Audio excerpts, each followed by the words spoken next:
Olá pessoal! Nessa semana meu plano era fazer um episódio especial dedicado exclusivamente ao caso que ficou conhecido como Honduras Gate, o vazamento de áudios que apontam para uma suposta operação coordenada de influência política na América Latina, voltada para enfraquecer governos progressistas e fortalecer a direita continental. Mas os acontecimentos dos últimos dias mudaram o foco do programa. Primeiro, vimos a movimentação de Flávio Bolsonaro junto ao governo Trump, seguida por novos ataques econômicos contra o Brasil, incluindo medidas que atingem diretamente nossa soberania financeira e colocam o PIX na mira dos interesses norte-americanos. Acompanhamos a reação do setor patronal à aprovação do fim da escala 6x1 na Câmara dos Deputados. No Senado, já surge uma contraproposta inspirada no modelo trabalhista dos Estados Unidos, que pode abrir caminho para jornadas ainda mais precárias e imprevisíveis para milhões de trabalhadores. Foi aí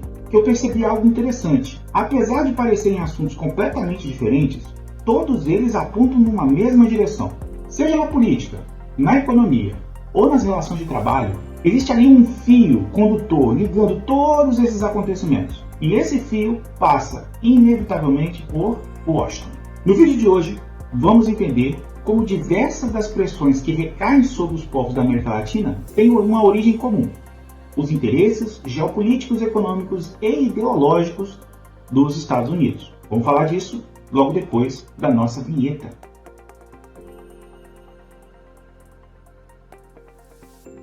Pessoal, antes de continuar, eu peço que você deixe seu like, se inscreva no canal, deixe um comentário, porque isso ajuda muito o conteúdo a alcançar mais pessoas. Nós vamos começar pelo escândalo do Honduras Gate, que era o plano inicial do vídeo. Para entender esse problema ou esse acontecimento, nós primeiro precisamos entender a origem do nome. O termo faz referência ao escândalo Watergate, um dos maiores casos de espionagem política da história dos Estados Unidos. Em 1972, integrantes ligados à campanha do presidente Richard Nixon foram presos ao invadir o complexo Watergate, sede do Partido Democrata. O objetivo era instalar escutas telefônicas e obter informações privilegiadas sobre os adversários políticos do presidente. O caso ganhou proporções enormes quando jornalistas do Washington Post descobriram que a Casa Branca estava envolvida na operação e que tentou encobrir o crime. As provas acabaram surgindo por meio de gravações feitas pelo próprio Nixon dentro do seu gabinete presidencial. Diante da ameaça de impeachment, Nixon renunciou em 1974. Desde então, o sufixo gate passou a ser utilizado para identificar grandes escândalos políticos, em especial aqueles que são revelados pelos vazamentos, vaza para a imprensa de alguma forma. Então, sabendo disso, o que é o tal do Honduras Gate? Em resumo, o caso envolve dezenas de áudios vazados que, segundo seus divulgadores, revelariam uma articulação internacional destinada a influenciar os processos políticos da América Latina e enfraquecer governos identificados com a esquerda ou com o progressismo. Segundo o conteúdo divulgado, estariam envolvidos nomes como Donald Trump, Javier Milei e o ex-presidente Juan Orlando Hernández. E aqui tem um dos elementos mais contraditórios dessa história. O Hernández foi condenado nos Estados Unidos por envolvimento com o narcotráfico.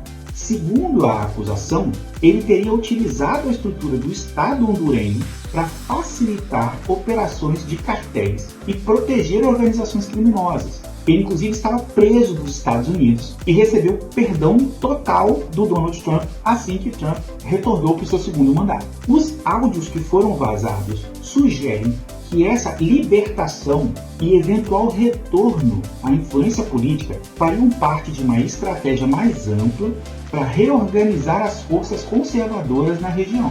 A la cuenta de Rosales, unos $150,000, por favor, porque aquí vamos a rentar un apartamento y hoy vamos a montar una oficina para poner una unidad de periodismo digital. Me lo va a manejar alguien más de aquí, del equipo del presidente de Estados Unidos. Bueno, él es de los republicanos que nos están colaborando. Nos van a montar un sitio de noticias donde van a sacar unos datos importantes sobre Manuel Zelaya y Xiomara Castro.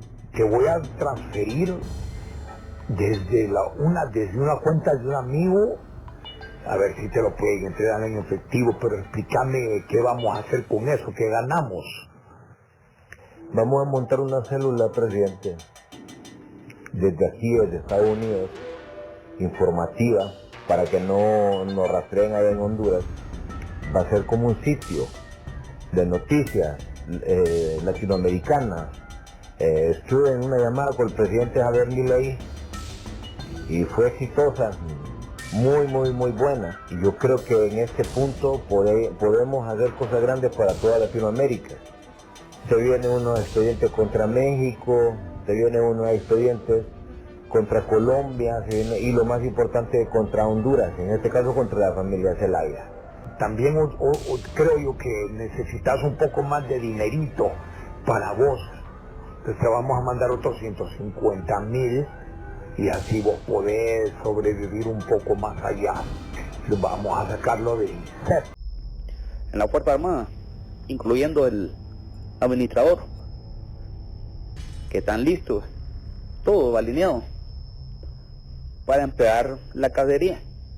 También yo tengo un listado de personas que hay que darles matraca, jabón, desaparecerlo de alguna manera. Hay que hacer algo más importante, que es alinear a todas las iglesias para que nos apoyen. Las iglesias son las que nos van a encargar de que la gente le olvide el pasado y que piensen que fue la izquierda que hizo eso. Y hay que matar a la gente para nosotros poder estar tranquilos. Se va a hacer.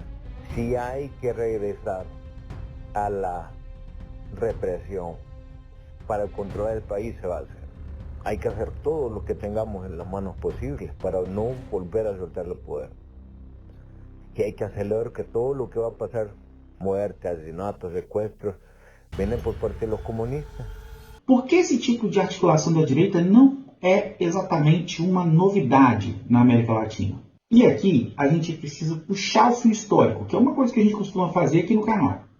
Para quem não conhece, conhecer, e para quem já esqueceu, relembrar. A gente precisa falar sobre a Operação Condor. Imagine um continente inteiro mergulhado no silêncio do medo, onde as fronteiras se tornaram invisíveis para a perseguição política e a mão invisível do terrorismo de Estado alcançava qualquer um que ousasse sonhar com a liberdade. Esta não é uma ficção distópica, é a realidade brutal que assolou a América do Sul por décadas. Uma operação secreta, orquestrada nas sombras, que uniu ditaduras em um pacto de sangue e silêncio. Uma operação conhecida como Condor, uma rede de colaboração entre regimes militares que, com o apoio de uma superpotência global, caçou, torturou e assassinou milhares de opositores políticos, não apenas em seus próprios países, mas em qualquer lugar do continente.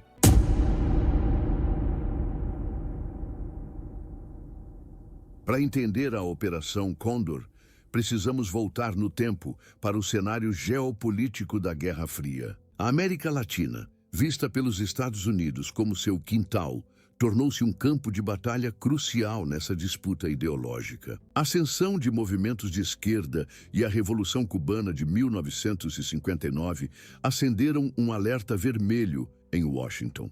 O medo de novas Cubas se espalharem pelo continente levou os Estados Unidos a apoiar regimes militares autoritários na América do Sul.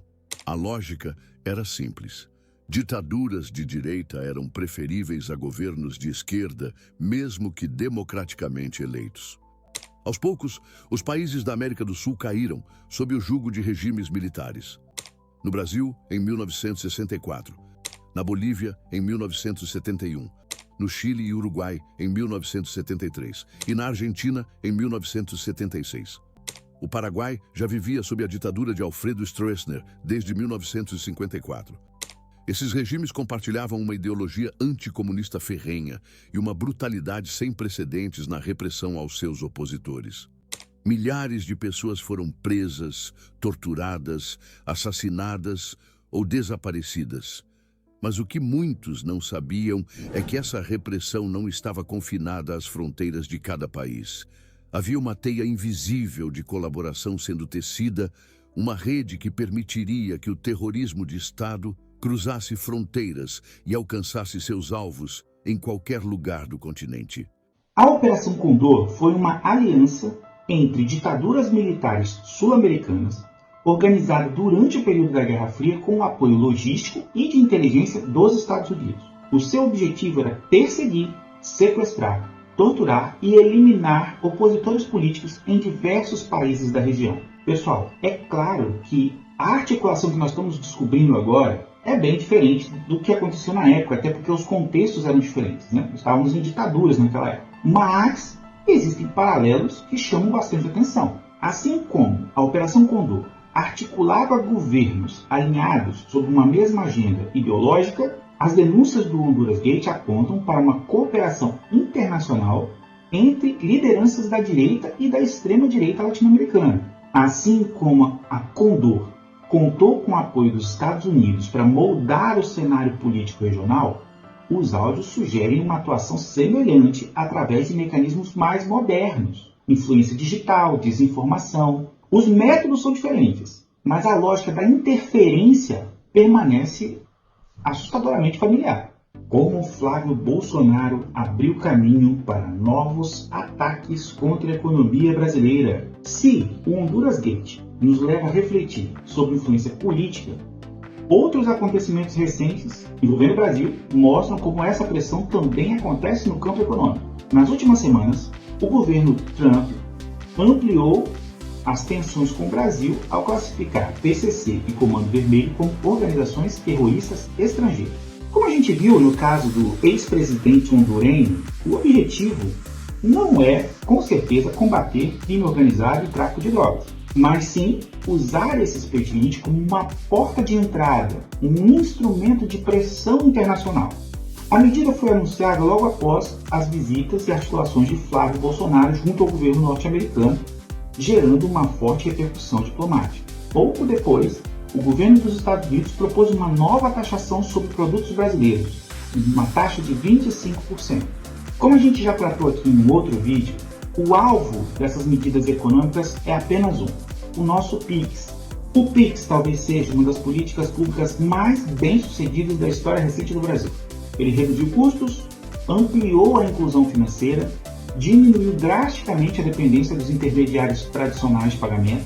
Antes dele, praticamente toda a transação digital passava pelas grandes bandeiras de cartão e pelas empresas que controlam esse mercado. O PIX rompeu esse modelo e justamente por isso passou a incomodar interesses bilionários. Cada compra realizada via PIX representa uma transação que deixa de gerar taxa para as grandes corporações financeiras. Além disso, sistemas como PIX parcelado começam a disputar espaço diretamente com o cartão de crédito, uma das maiores fontes de lucro dessas empresas. Não por acaso, órgãos ligados ao governo norte-americano passaram a questionar o sistema brasileiro sob alegações de concorrência desleal. O que está em jogo não é apenas tecnologia, é a nossa soberania econômica. Vejam, o PIX mostra que países periféricos podem desenvolver soluções próprias sem depender das grandes corporações internacionais. E isso incomoda ainda mais. O patronato contra-ataca a PEC da jornada flexível. Mas as influências do modelo norte-americano não aparecem apenas na política externa ou no sistema financeiro. Ela também chega ao mundo do trabalho. Após a aprovação do fim da escala 6x1 na Câmara, os setores empresariais iniciaram uma forte reação. A principal delas é a PEC 12 de 2026, apresentada pelo senador Rogério Marinho. A proposta cria um regime baseado no pagamento por hora trabalhada e amplia significativamente o peso dos acordos individuais entre patrões e empregados. Na teoria, os defensores afirmam que isso aumenta a liberdade de negociação. Na prática, os críticos alertam para um problema óbvio. Um trabalhador não está na mesma posição que o patrão durante uma negociação. O patrão controla a sua fonte de renda. Não é uma relação equilibrada. Há uma relação de poder. profundamente desigual. É justamente por isso que muitos enxergam a proposta como uma tentativa de esvaziar os efeitos da redução da jornada recém-aprovada. O próprio texto da proposta revela que o modelo tem inspiração no sistema norte-americano. E como acontece normalmente, a direita e a extrema-direita aproveitam-se de discussões maiores para passar por baixo do radar discussões que com certeza são reprovadas pela sociedade. É o caso de uma nova PEC para dar mais isenção ainda a grandes líderes religiosos. Pelo texto aprovado na calada da noite, agora pastor Silas Malafaia poderá finalmente comprar o seu novo jatinho sem pagar qualquer tipo de imposto. Apesar da luta feita pelo PT, pelo PSOL, pelos partidos aliados para tentar barrar essa excrescência, a bancada da Bíblia mais uma vez mostrou sua força e conseguiu passar o texto. Obviamente, isso terá que ser levado à apreciação pelo Supremo Tribunal Federal. Caminhando para o final, pessoal, fica cada vez mais evidente que o crescimento econômico lá da China e a emergência de um mundo multipolar estão levando os Estados Unidos a agir de forma cada vez mais agressiva para preservar sua posição de hegemonia global, seja através de disputas comerciais, seja através de campanhas de influência política, seja através de exportação de modelos econômicos e trabalhistas favoráveis ao grande capital. O objetivo permanece o mesmo: manter a região sob a sua esfera de influência.